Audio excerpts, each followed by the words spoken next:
Let's go. All right, episode 11, the 5 capitals. You can have all the money, success, and status in the world and still feel empty. Why? Because leadership that only invests in profits eventually runs out of purpose. And that's why we teach the 5 capitals tool, a simple framework that helps you build a legacy, not just a paycheck. I'm Eric Pfeiffer, and in this episode, I am joined by Don Neldon, and together we're unpacking how the best leaders measure what matters most and invest accordingly. Yes. You know, this is such a interesting conundrum that frankly we see play out on huge scales, right? You look at celebrities and you're like, why do their lives continue to spin out when they have, from a financial perspective, everything seemingly that they could want? Or these huge leaders of huge organizations or pastors of big churches, right? They seemingly, from a cultural perspective, have reached the pinnacle, you know, but somehow their life spins out. And I think it's because they don't understand this tool, and they have spent all of their time investing in success and finances, and they have depleted these other areas that we're going to look at, or they've underinvested in them. So I'm curious, why do you think that it is so normalized in our culture to underinvest in all of the areas except for financial? We're so hyper focused on those financial investments. Why is that? Yeah, and it's interesting because even in the examples that you just gave, it wasn't just money that they had. Like they know everybody. It seems like they're part of the who's who club. Yes. A lot of these actors have these amazing physiques, and they've worked so hard to engineer their bodies to perfection. Yeah, right? They seem to have a lot of knowledge about the world and access, right, to all the best information. Mm-hmm. And it is an interesting thing to see that they've accumulated all of what the world wants to call wealth, mm-hmm. Only to find that they've oftentimes built their lives on a faulty foundation. Yeah. So I think in response to your question about why do we see leaders fall into this trap so often, why do we fall into this trap, quite frankly, in our own lives, because we're always struggling with this as well. I think oftentimes, especially within business and family, we tend to value what we measure we measure what we value until we value what we measure. Mm-hmm. Right. So typically in a business, we measure productivity and profits. Yep. Right. We have quarterly goals and products and services that we want to sell or to produce. And then we want to know, did we sell them and how much money did we make? And because that is one of the primary measurements, that's because that's what we value, right, in a business. And I think that should be a part of the measurements in any business, right? Because without the money and income, then you can't have a business. However, if we're not careful, what happens is because that's the primary thing we measure, that then becomes the primary thing we value within an organization. And oftentimes organizations who bring us in, it's not because they're not already successful in their production or their revenue. It's because they've not paid attention to the other dynamics going on in the workplace, mm-hmm. that make a business actually work well, or within a household. Yeah. When I'm speaking to leaders about their own, personal lives, and they're sharing about the struggles, it's not because they're not financially, successful and stable. Mm-hmm. It's because they've not paid attention to the other important dynamics going on in their household. They've not measured those dynamics. They've not learned to value those dynamics. Yeah. And so whether it's in business or in our personal lives, I think it's important for us to remember we measure what we value until we only value what we measure. That's spot on. And it's why this tool is one of those that, again, flips our understanding of leadership on its head a little bit. Yeah. So let's dig in. Let's unpack this for our listeners today. Will you just start teaching us through the 5 capitals tool? Absolutely. I want to give credit where credit's due. Just a reminder to our listeners that all of the tools that we're playing with, we've adapted, we've innovated, we've borrowed from people much smarter than us who've gone before us. And in our book coming out, we reference all of those original works because we want to make sure we give credit where credit's due. This tool was born out of a former organization that I was a part of, and it was our attempt to give language and a framework for people to make sense of the fact that in our culture, we tend to primarily pay attention to one form of capital, which is financial capital, right? And we'll come back and define that and talk more about that, because what we need to understand is financial capital is valuable. To operate in the world that we live in, you have to have financial capital. That's right.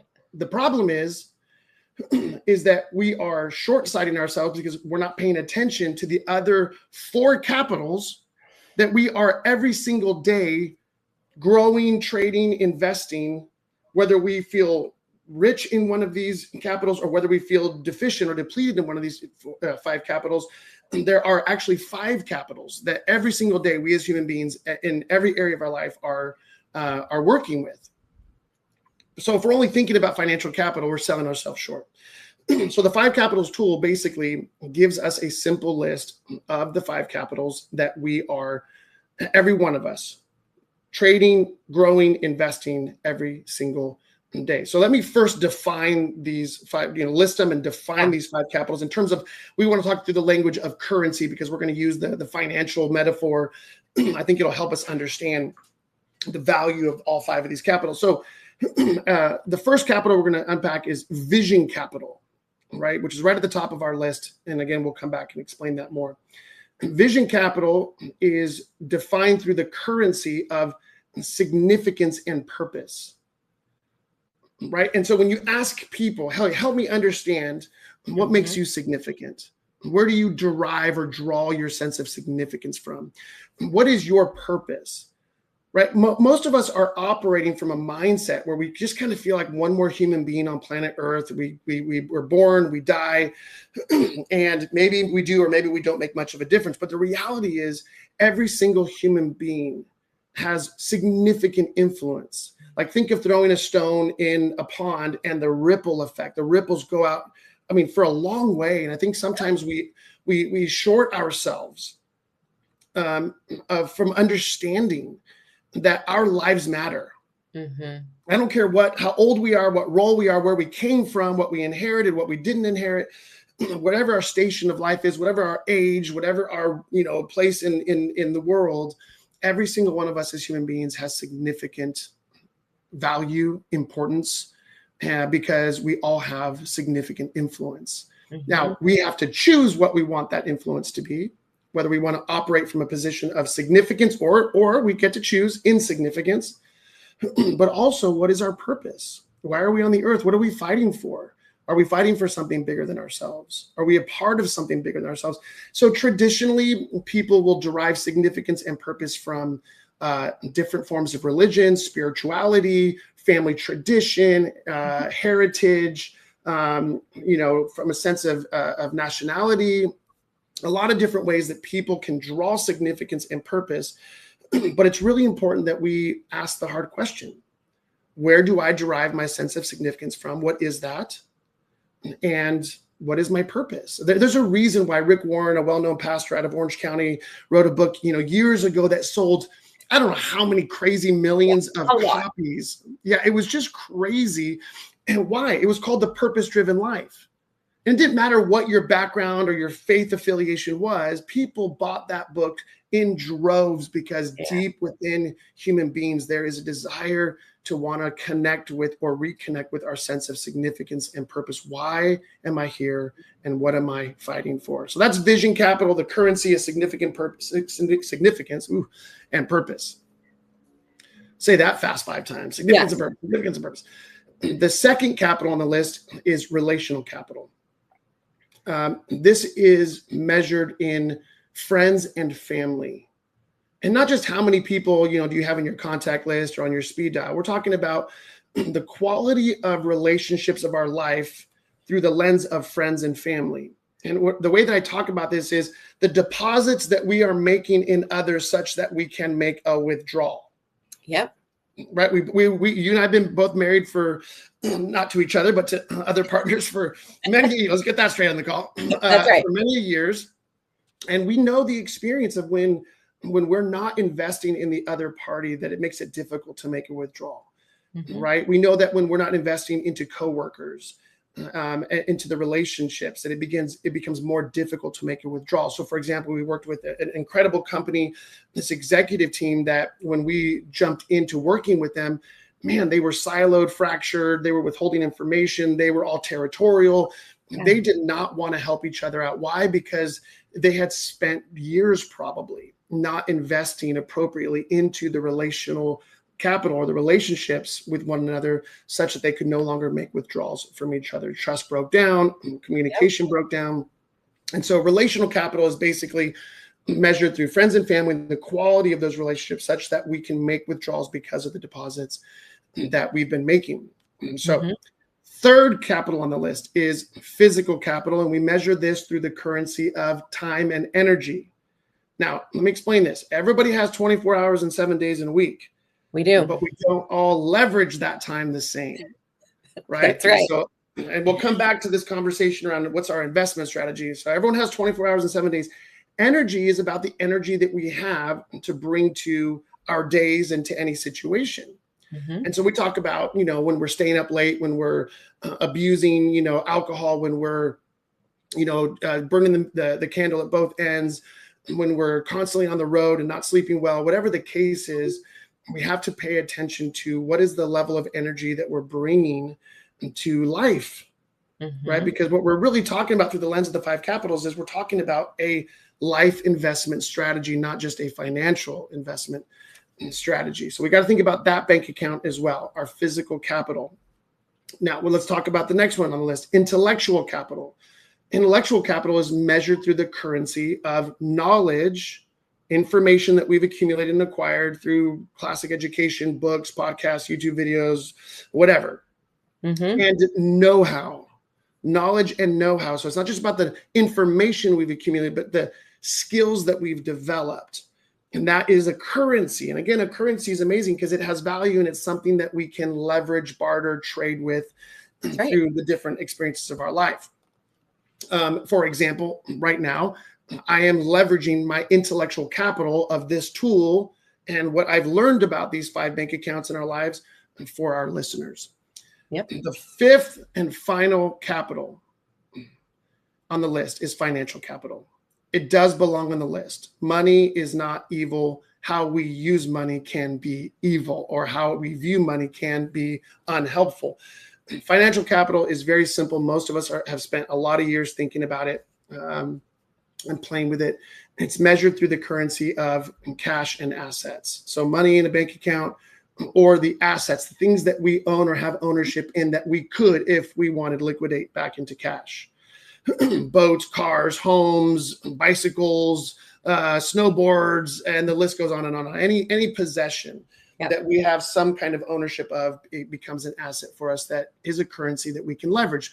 For example, I spent some time in Palm Springs last week, and one of my clients offered the use of their home. So they were leveraging an asset, which is a form of financial capital, to serve me in why? Because we have a relationship. And so they were investing in what? Relational capital. Yeah. All kinds of wonderful examples. But first and foremost, we need to understand these are the 5 bank accounts that we are playing with every single day in every interaction. As a matter of fact, in an earlier call today, I was introducing this tool to a client, and they came up with a great example. They said, so you're saying that, like, these are involved in something as simple as getting my wife a cup of coffee in the morning and bringing it to her in bed. I said, yes, you tell me, how are these 5 capitals at work? He said, well, first of all, I have a really clear vision for the significance and purpose of my marriage. And therefore, I want to invest in that marriage. And so getting a cup of coffee for her in the morning communicates love and care and a sense of significance to her. I said, great.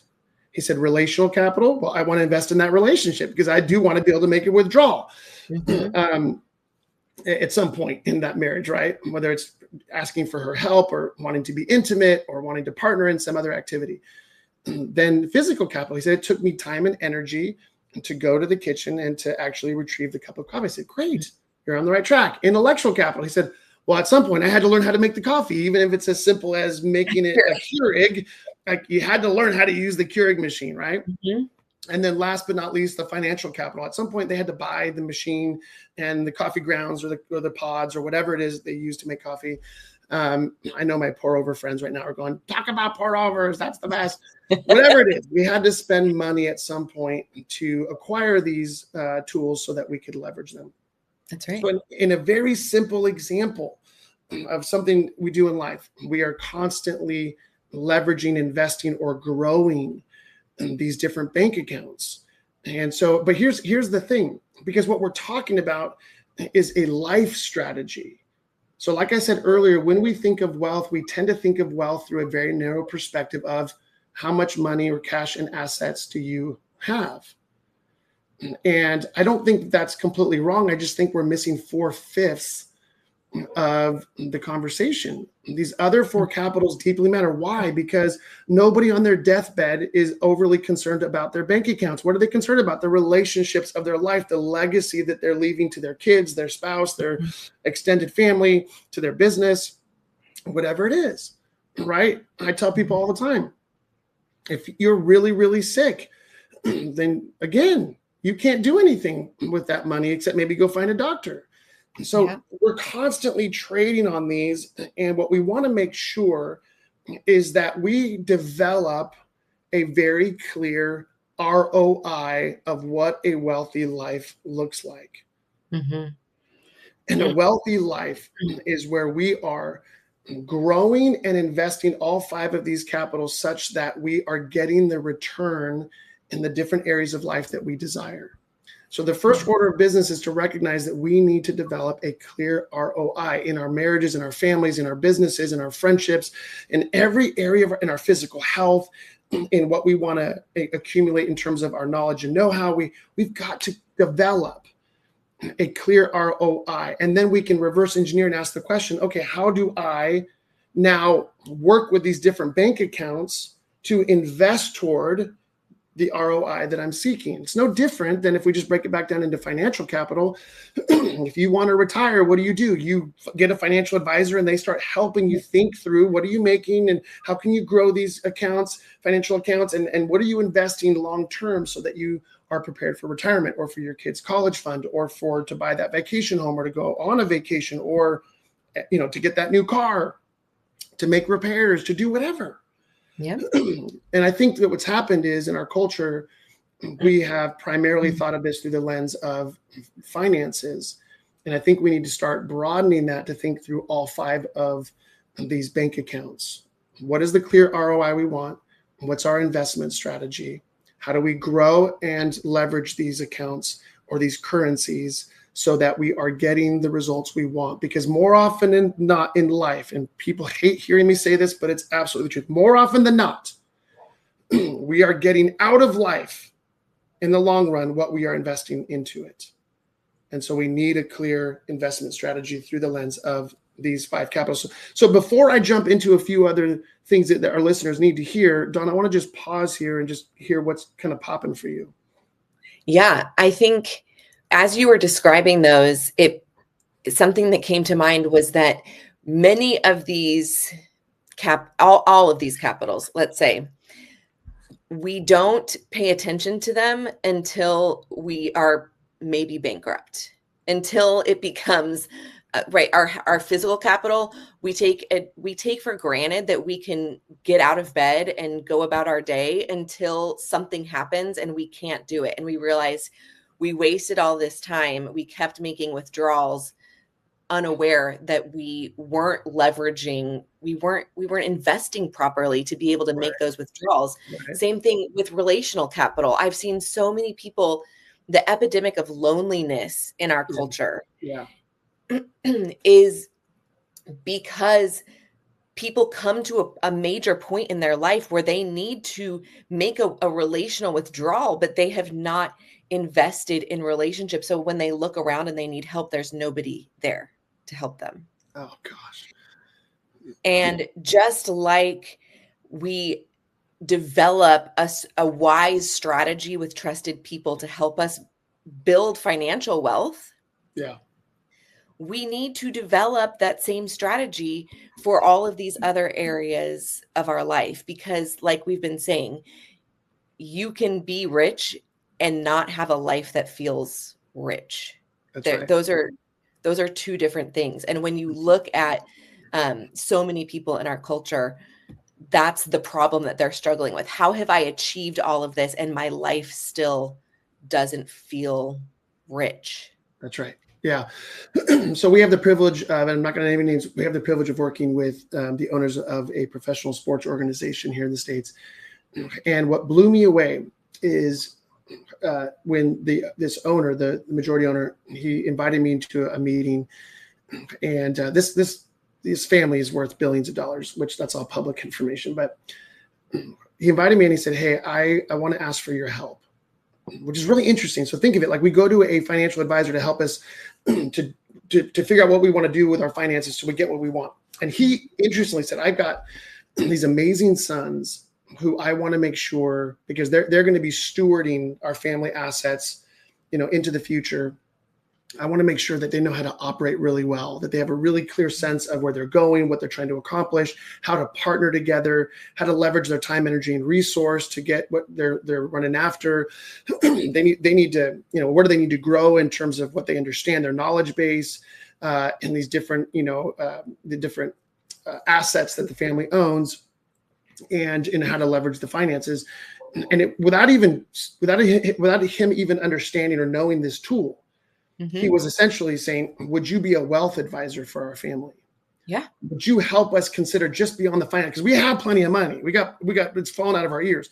Yeah. But would you help us consider these other areas that we know are important, but we're not quite sure how to make the right deposits or investments and how to leverage these different currencies to ensure a greater legacy than just being, worth billions of dollars?" And so I've been working with this family. And it's amazing when I got to this tool and I was sharing this with the family, they were mind blown. They were just like, "Oh my gosh, this is what we've been trying to figure out, because we know these other bank accounts matter. We know these other forms of capital really matter. We've just not been able to simplify it and understand how they work together and how they influence and impact one another, and areas where they were making the wrong investments or they were sacrificing, one capital for another, and that wasn't helpful." And, so anyways, for our listeners, I just want to encourage us, no matter what our current personal value may be when it comes to finances, this is a much bigger conversation than just money. This is a conversation about how do we envision the life that we want to fight for, and then how do we invest strategically toward that. All right, so let me jump into the next thing. We've defined each of the 5 capitals. We've talked about the currencies with respect to each of those bank accounts. Now what I want us to do is talk about checking our bank statements, right? So oftentimes we'll go on and check, do we have enough money to go out to dinner or to go on this vacation? Do we have cash in the bank? And what I tell people is we need to, on a regular basis, and I would say monthly is a great rhythm, or every 3 months, once a quarter, is we need to do an audit on these 5 bank accounts. And to simply ask this question on a scale of 1 to 10, how do I feel about this bank account? Do I feel like, man, that bank account is full, 9 or 10, or it's middle of the road and we're not sure what to think about that, or it's depleted? Because what we need to understand is what currencies we have at our disposal to leverage to grow the areas of our life that we want. And so I think we need to audit or check our bank accounts in each of these 5 areas on a regular basis with some frequency. That's the practice of self-awareness. That then clues us into what accounts need more attention. Do we need to grow those capitals? Maybe we feel good about them right now, or maybe we feel like, wow, we have a surplus, and so we need to invest that capital into an area of our life. So that's when it comes to, that's the second thing, checking our bank accounts or auditing our bank accounts. or I should call them capital accounts. The next thing on our list is we want to talk about our valuation or our capital alignment. How do we value each of these capitals versus the other? So let me just start with this. All 5 capitals are valuable, but they are not equally valuable. You can have all the money in the world, but if you don't know what to do with it, intellectual capital, then you're going to lose it. People who've won the lottery statistically are bankrupt within a few years. Professional athletes who made loads and loads of money during their career are bankrupt, within 3 to 5 years. So you can have all the money, but if you don't have the intellectual capital to know what to do with that money, you will lose that money. It will not do any good for you. If you have all the money in the world and all the degrees and tons of skills, but you are laid up sick with a disease or in bed because you have constant migraines or because you're not taking care of your body, then guess what? Without that physical capital, you won't be able to do much with all of your knowledge, know-how, and money. You can have all the money, the intellectual capital, the physical capital, but if you do not have relational capital and you don't have healthy relationships, people you can trust, that you can lean on, that partner with you in life, then guess what? What they say generally is you are the poorest and the saddest of all people. And I can tell you, Don, I have worked with so many very, very rich, financially rich people who are living lives of desperate loneliness, despair, and depression because they sacrificed the relationships of their life on the altar of trying to make more money or acquire more education. And last but not least, you can have all these 4 capitals, but if you do not have a clear vision for your life, in other words, significance and purpose, then what happens is we become like the plane without instrumentation, the ship at night at sea without a compass. We become directionless, scattered, and we will begin to invest or trade or basically handle our capitals in ways that do not have a clear direction, purpose. And so we will be left with not the legacy that we want, which is really harsh, but we see it all the time. So real quick, before I jump on to the last application, anything popping for you there? No, I'm just excited to get to this next part where we talk about the alignment. We just talked about the alignment. Now we're going to talk about investment strategy. You're right. Sorry about that. Oh, you know what? Let me say one more thing about alignment that I didn't get to. You're right. I didn't finish alignment. So when we listed these 5 capitals out at the beginning of this episode, I put them in a particular order. I started with vision at the top, then relational, then physical, then intellectual, then financial. Right.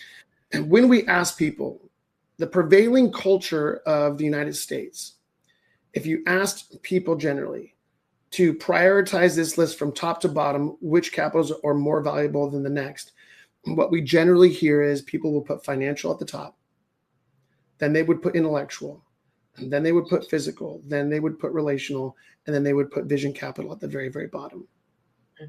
The problem with that is that when we have these capitals misaligned, we're not prioritizing or valuing them appropriately in relation to one another, we start making the wrong investments. We start trading less valuable capitals we start trading more valuable capitals for less valuable capital. We start trading relationships for money. We start trading our sense of significance and purpose to fit in, to be a part of the cool crowd. However we want to frame it, if we can see this list in our minds, or you can go to the show notes and we have a link so that you can look at the list firsthand. If we do not have these aligned properly, we will make bad investments that will leave us bankrupt as we go through life. That's right. And that's the piece that I wanted to get to, because it is such a mind flip for people to realize that, and I know we're going to get to investment strategy, but when we are inverting that list, like you just said, we are sacrificing. When we have the list in the right order, we are investing. Ooh, I like that. Good. A very different way of looking at how we prioritize, order, make decisions.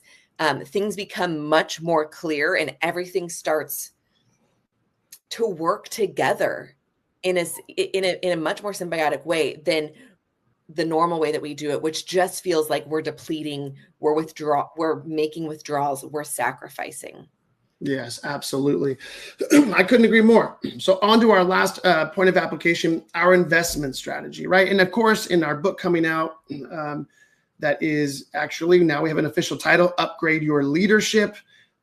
simple leadership tools to help you overcome drama and build trust and thrive under pressure. Is going to be coming out very, very soon. It covers this tool and all the rest of the tools in our toolkit, what we call our leadership operating system.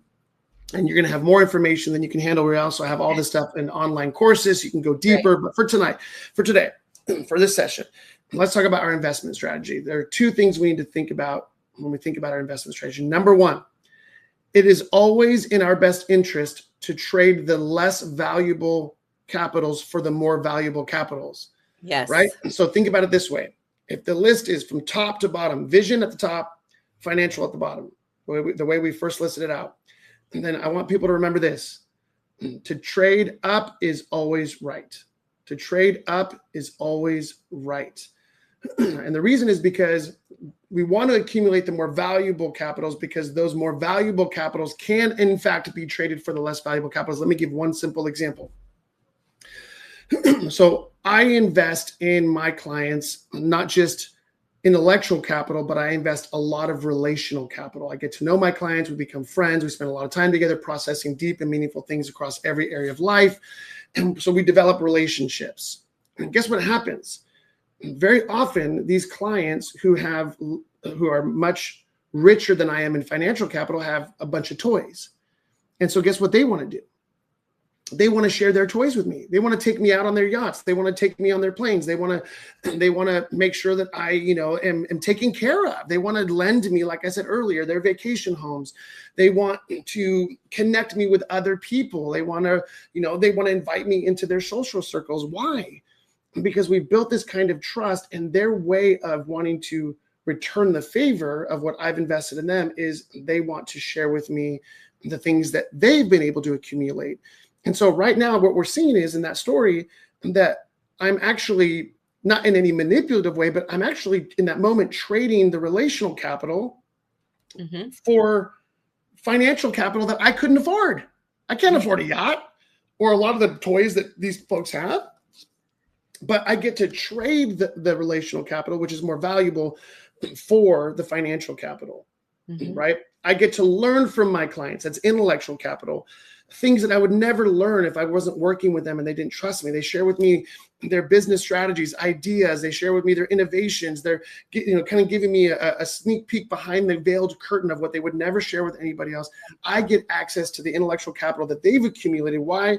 Because of that relational capital. So again, I'm going to say it. It's always in our best interest to invest the lesser capitals for the more valuable capitals. Yes. And so why do our clients invest money to have us coach them? It's not because they're looking for more money. Usually that might be a byproduct. What they're looking for is they're looking for growth in their intellectual capital, knowledge and know-how about leadership and relational dynamics and how to build teams and all that stuff. They're looking for relational capital because leadership is a lonely endeavor and they want partnership in it. And they're always looking to grow their vision capital. They always want to develop a clear sense of who they are, what they're fighting for, and why they're fighting for it. So that's the first investment strategy. We invest the lesser capitals to grow the more valuable capitals. The second investment strategy, to grow any one of these bank accounts, we have to invest all 5. So let me give one example. If we want to grow our physical capital, for example, we would say, I need to lose weight. I need to get more fit. I need to get healthier so that I have more energy. Right. First of all, we need a very clear vision for that, because if you don't have a very clear vision for growing that physical capital, guess what? You'll quit after about a week or two. Right? You'll need relational capital. You're going to have to leverage relationships to get help to find the right gym and the right trainer. And you're going to have to make a relational investment. You're also going to have to invest time and energy, which is physical capital, the very thing you're trying to grow. You're going to have to invest intellectual capital. You have to do some research. You're going to have to go out and learn about what it is that you're wanting to increase in terms of your health and fitness. And you're going to have to spend some money. That's financial capital. Or like the example that my client this morning gave, which is getting his wife a cup of coffee in the morning. He wants to grow his relational capital with his wife. And so he had to leverage all 5, which we already illustrated, to grow that that form of capital in his marriage. So again, the investment strategy is to, if you're going to grow one bank account or any one of these capitals, you're going to have to invest all 5. And here's what I tell people. This is the last thing I want to say. The sooner we wake up, listener, listen to this. If you heard nothing else I've said, listen to this. The sooner we wake up to the fact that every interaction, every engagement in our life from the moment we wake up all the way through our sleeping patterns is an investment. Mm-hmm. We are investing one of these 5 capitals or multiple of these 5 capitals. The problem is we're not clear about the ROI we want. We don't have a vision for what a wealthy life looks like. And so we are very unintentional about how we invest these 5 capitals as we go through our days. The more we pay attention to these 5 capitals, the more we reflect on these, the more we realize that all of life is really just an investment strategy. And either we have one and we're learning and developing one and we're growing in it, or we are just running around aimlessly, directionlessly, just throwing stuff at the wall, hoping something sticks. And long term, one of those will lead to something great and one of them likely doesn't. That is so true. I love that. And so I'm curious, when, let's say our listeners are waking up to this reality, like, oh crap, I do not have an investment strategy for my life. What is the first step that you would tell them to start a better investment strategy, or to get vision capital at the top and order everything correctly? What's one thing that they can do? Yeah. So I'm going to give them a real simple process that they can use at the micro and macro level. Great. Right. So we can think about any area of our life, or we can consider our life in general. Mm-hmm. But I'm going to start in the more micro, and then they can apply it to the macro. What we do is we think of an area of our life: marriage, family, relationships, physical health, our finances, our things that we're trying to learn, our sense of significance and purpose, our vision. But we just think through one of those 5 bank accounts and ask the question: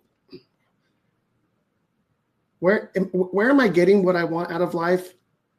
And let's celebrate that. Mm-hmm. But also let's reflect on, where am I not getting what I want out of life? Let me reflect on that. And then let me articulate in a journal, on a piece of paper, on your computer. Let me articulate, what is the ROI I want? What do I want from my marriage in this season? What do I want from my relationship with my kids in this season? What do I want from my physical health in this season? What do I want from my sense of significance and purpose? What do I want in any of these areas? What do I want? What is the ROI I want? We have to set a clear vision for what it is that we want. And then we can reverse engineer and ask the question, what would be my investment strategy? Remember, because to grow in any one of these capitals, we have to invest all 5.